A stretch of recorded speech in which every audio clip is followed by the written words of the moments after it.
Бүгінде көп адам өзінің жеке өміріне қатысты нәрсені ашық айта бермейді. Дегенмен көреалмаушылық, өсек сынды артық нәрселер де осылай жеке ақпаратты ашық талқылаудан шығады. Психологтар бәрінен мына 5 нәрсені жасырын ұстауды ұсынады. Жоспарлар мен армандар.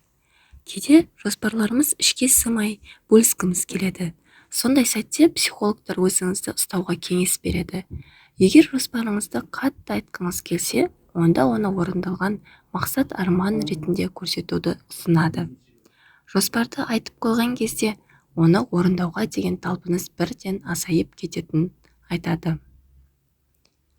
Денсаулық. Дәрігерлер мен ауруханалар туралы әңгімелер әдетте адамдарды алшақтатады. Ауруханадағы тексеріс туралы егжей-тегжейлі әңгімелесушіні ыңғайсыз жағдайға қалдырады. Сұлулық үшін жасалатын процедуралары құпия болып қалғаны жөн. Негатив ойлар мен сәтсіздіктер туралы. Бұны тек жақын адамға айтыңыз.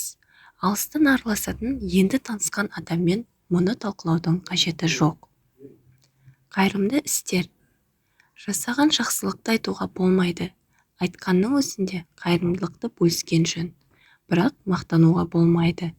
Мақтаныш сезімі жасаған жақсылығыңызды жоққа шығарады. Жеке өмір. Жеке өмір, соның ішінде төсек әңгімесін біреумен талқыламаңыз.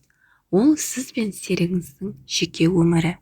Оны өзгелермен бөлісу өзіңіздің жеке шекараңызды бөлісу болып саналады.